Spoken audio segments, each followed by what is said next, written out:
Major fire in Tai Po high-rises with at least 4 killed and 7 injured. Those who escaped the fire are desperately worried about their trapped families. And Donald Trump claims he urged China to buy U.S. soybean at a quicker pace.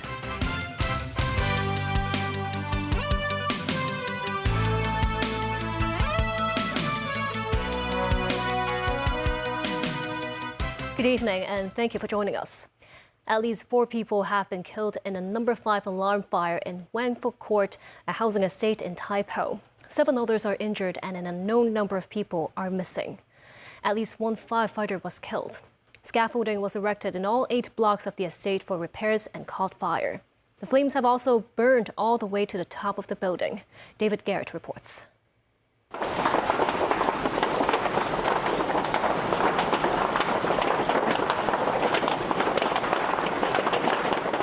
The fire spread into units on the lower floors. Thick smoke rose into the air, visible as far as Ma On Shan and Tolo Highway.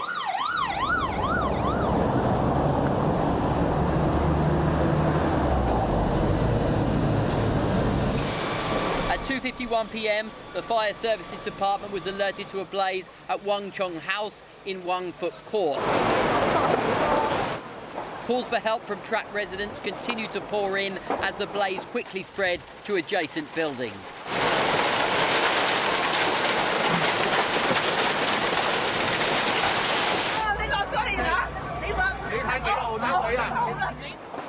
At 3:02 p.m, the Fire Services Department upgraded the fire to alarm level 3 and at 3:34 raised it to a number 4 alarm fire with reinforcements continuously arriving.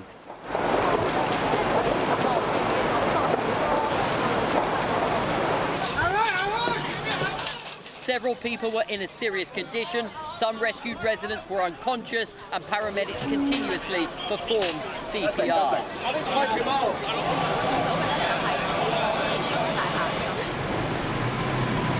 The fire occurred at Wang Fuk Court, a subsidised housing estate with 8 blocks. Completed in the early 1980s, it was undergoing months of renovations that were nearing completion. Many residents said they were unable to contact their families. Resident Mr. Yip said the fire was fierce. He said he had earlier told his wife to return to home after the fire reached the entrance of the building. He was still trying to contact his wife. Anxious resident Mr. Ho said he could not find his wife, unable to gain access to the site. Continuous flames caused the safety netting to burn and fall onto the street. The police expanding the cordon, the authorities together with the community care team assisted residents in the evacuation. David Garrett, TVB News. Our reporter Samantha Lee is on the ground for us in Tai Po tonight. Samantha, bring us up to speed on the latest. The fire continues to rage on and shows no sign of abating. The blaze has spread to at least 8 blocks in the estate. And as night fell, we can clearly see flames glowing vividly with ashes falling all around. And just a few minutes ago, we can see firemen battling the blaze with drones, and we also see some injured people rescued from the scene, while some residents worriedly searching for their family members, calling out their names and hoping for a response amid uncertainty. The Fire Services Department urges nearby residents to stay indoors, close doors and windows, stay calm and avoid going to the affected area. We will stay here for more updates. For now, back to you in the studio. And that's our Samantha Lee on the ground in Tai Po for us. Meanwhile, a fireman was killed while battling the blaze in Tai Po. Director of the Fire Services Department, Andy Yan Kin, gave a briefing to the press. Yeung said the fireman was found by his colleagues outside the lifts in Wang Chung House at around 4 p.m. His face was charred and his colleagues tried to resuscitate him using CPR. He was confirmed dead at 4:45 p.m. The deceased firefighter with the surname Ho was 37 years old and has served in the FSD for 9 years. The government has opened the Kwangfo Community Hall and the Tongcheng Street Community Hall in Tai Po as temporary shelters for residents affected by the fire. The government first arranged for the evacuated residents and nearby workers to take shelter at Church of Christ in China Fengluan Kid Memorial Secondary School. This renovation worker says he was working on the exterior wall spraying works and they have been handling that for a few months. This resident says it's heartbreaking and she wouldn't even think too much about the loss of property. She felt helpless watching her home go up in flames. Authorities later arranged coaches to transport residents to the Kwangfo Community Hall. Police and care teams were on site to assist. A central command point had been set up inside the hall to help residents contact their family members. Water, food and essential supplies are available. A local district councillor says many missing persons cases involve elderly people. A lot of young people and residents rushed back after work to check on the situation and try to locate their elderly family members. Another temporary shelter has been set up at the Tongcheng Street Community Hall, and the government has activated the emergency service station at Alice Homey Link Nethersel Hospital for public inquiries. The Yau Ma Tei section of the central Kowloon bypass will be open to traffic on December 21st. The government expects the $42 billion project will trim peak hour travel time between Yau Ma Tei and Kowloon Bay from 30 minutes to just 5 minutes. Samantha Lee has the details. After 8 years of construction, the central Kowloon bypass will soon see light at the end of the tunnel, as it is now at the final stage of works, with the last test being conducted. On December the 21st, the Yau Ma Tei section of our new central Kowloon bypass will open. It's a dual 3-lane, 4.7-kilometer carriageway. The western portal of the bypass runs between Yau Ma Tei and Kai Tak, with a 3.9-kilometer tunnel in between. According to a driving simulator video by the Highways Department, drivers starting from Olympic MTR station can keep left on the West Kowloon Highway, then enter the central Kowloon bypass while not changing lane. By the time you get to the tunnel exit, choose a lane for your destination. Drivers heading to Kai Tak and Kowloon Bay can stay left. Those taking the other lanes can head towards Kwun Tong and the cruise terminal. The authorities estimated the commute time from Yau Ma Tei and Kowloon Bay could be reduced from 30 minutes to just 5 minutes during peak hours, relieving the burden of the existing transport system. The new highway will charge $8 per trip for all vehicles. Meanwhile, the eastern portal, which links Kai Tak Interchange and Cheung Kwan O Lam Tin Tunnel, is expected to be completed next year. Samantha Lee, TVB News. The government is launching a slew of special offers and free visits over the Legislative Council election weekend in a bid to encourage the public to stay in Hong Kong and vote. They include free admission to the wetland park, public swimming pools and museums. A thank you card will be given to voters, allowing them to redeem discounts at participating retailers and eateries. With just over a week to go before the LegCo election, the government unveiled the rollout of incentives for the weekend of December 6th and 7th. They include free entry to the Wetland Park, the Science Museum, Space Museum, Art Museum, and public swimming pools. Calling the election a happy occasion, the government said it will host a variety show on December 6th at the West Kowloon Cultural District, along with an election fun day, featuring exhibitions and booth games across various districts. Several discipline services departments will open their premises for public visits. Over those 2 days, the Greener Community Scheme will offer double reward points for recycling, and at designated housing authority malls and markets, spending over the set amount will offer an extra hour of free parking. Some citizens hope opening hours, too, can be extended. In Hong Kong, people tend to work overtime till 8 o'clock. If the facilities has extended opening hours, then we can have more opportunities to participate. Just like the previous district council election, voters will receive a thank you card after casting their ballot. The new card designed using artificial intelligence featuring ballot box mascots. The thank you card are accepted by some merchants and restaurants for promotional discounts on election day. Well, I would like to say thank you to many private companies and the private sector that to provide special offers to those who vote in the election. In the electoral election. I think this is to encourage more people to vote. It is also very important for the future of Hong Kong. 冇記名，冇 number。 When asked whether civil servants will be required to present the thank you card as proof, Chan says the card bears no name and has no serial number. So the government will not use the thank you card to check whether civil servants have voted, but they hope the government workers could understand the importance and cast their vote voluntarily. U.S. President Donald Trump touted relations with China as extremely strong in the wake of his phone call with Chinese President Xi Jinping. Daniel Rao tells us more. Speaking to reporters aboard Air Force One, US President Donald Trump touted relations with China as extremely strong. This following a phone call with Chinese President Xi Jinping on Monday, which Trump said was mostly about trade. I spoke to President Xi about a lot of things, but trade and buying our farm products, and he said he agreed with me. I think he's gonna very much surprise you on the upside. I asked him, I'd like you to buy it a little faster. I'd like you to buy more, and he's more or less agreed to do that. I think we will be pleasantly surprised by the actions of President Xi. Trump's comments come as traders with knowledge of the matter told Reuters China bought at least 10 cargoes of US soybeans worth around $300 million in contracts signed since Tuesday, a day after the presidents of both countries spoke on the phone. The reported purchases come despite US soybeans being priced higher than Brazilian supplies. US Treasury Secretary Scott Bessent commented on the matter. He said Chinese purchases of American soybeans are right on schedule.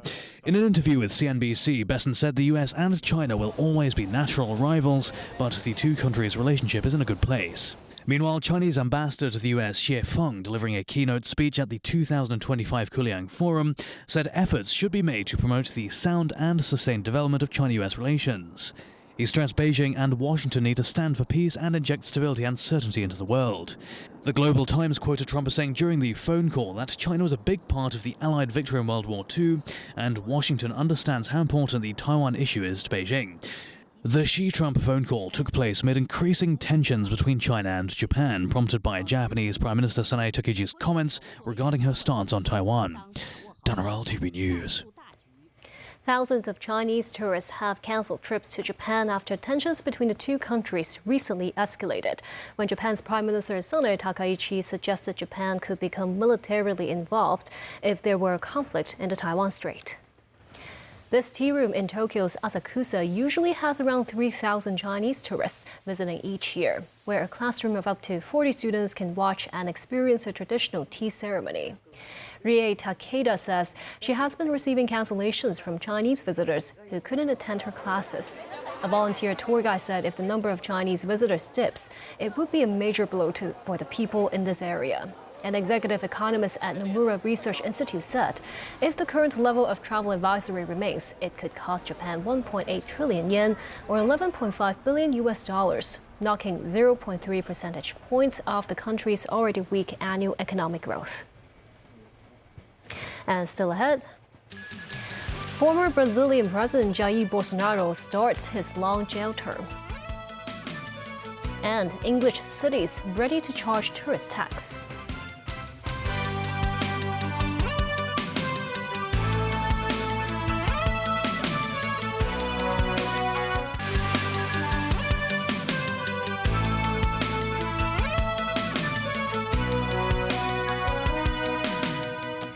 Welcome back. Ukrainian President Volodymyr Zelensky has told the coalition of the willing that he is ready to meet with U.S. President Donald Trump and discuss sensitive points relating to ending the four-year war with Russia.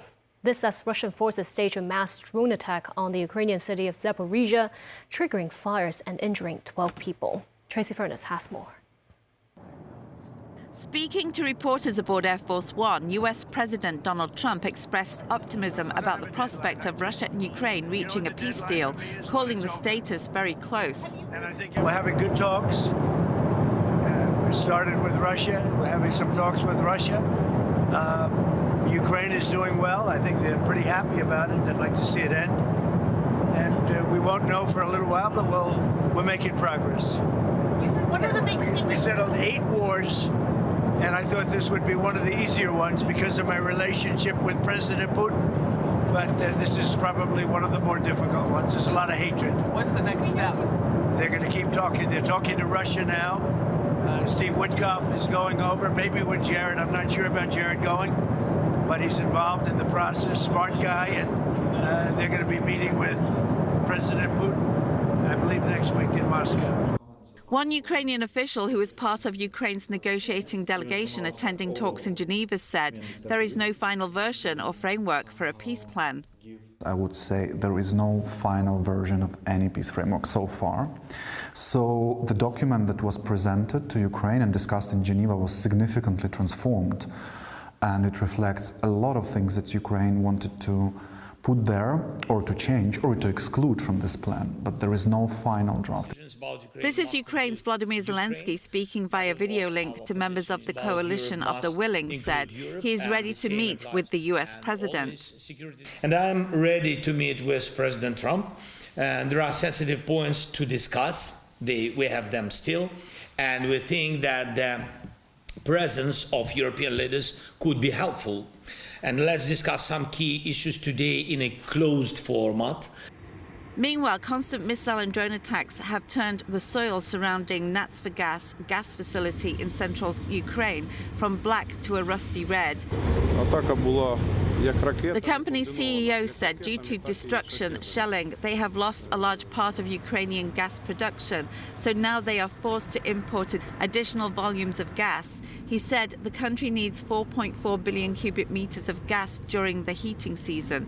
Tracy Furness, TVB News. Brazil's former president Jair Bolsonaro is starting a 27-year prison term for attempting a coup. The reaction in South America's largest country has been a mix of anger and jubilation. David Garrett reports.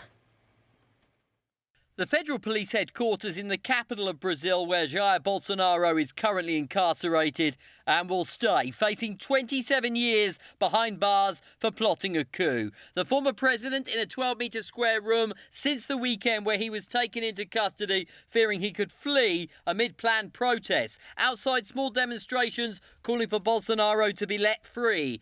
Anistia, amnesty for political prisoners, this sign says. These supporters say the charges and sentence are politically motivated and the ex-leader should not be in prison. Opponents of Bolsonaro celebrating wildly.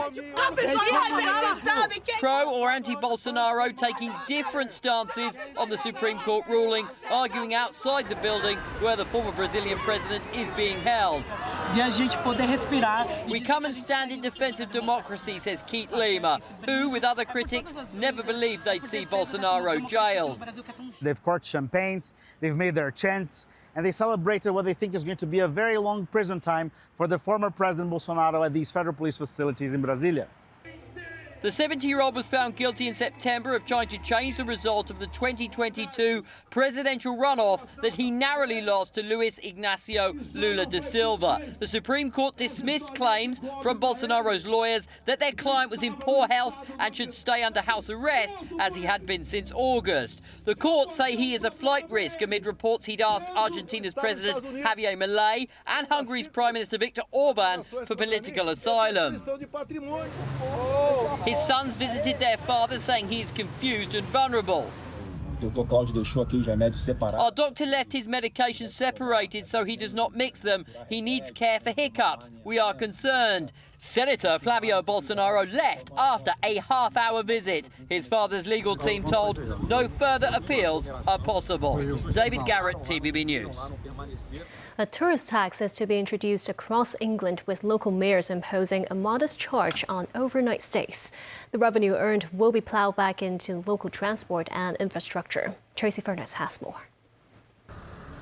Tourists visiting England will now have to dig a little deeper into their pockets as local mayors introduce a tourist levy, calling it a modest charge on visitors staying in hotels, bed and breakfasts, guest houses and holiday lets. Officials said the measures would bring cities in England in line with other tourist destinations around the world, which charge a similar levy, such as in New York, Paris and Milan. London Mayor Sadiq Khan welcomed the announcement, saying it is great news for London, adding the extra funding will directly support London's economy and help cement our reputation as a global tourism and business destination. Greater Manchester Mayor Andy Burnham said Nearly 2 million people all over the world choose to visit Greater Manchester every year. The money they spend contributes about £9 billion annually to our economy, supporting over 100,000 jobs. The levy will be invested in infrastructure as well as keeping the streets clean and enhancing the public transport systems, including later running buses and trams.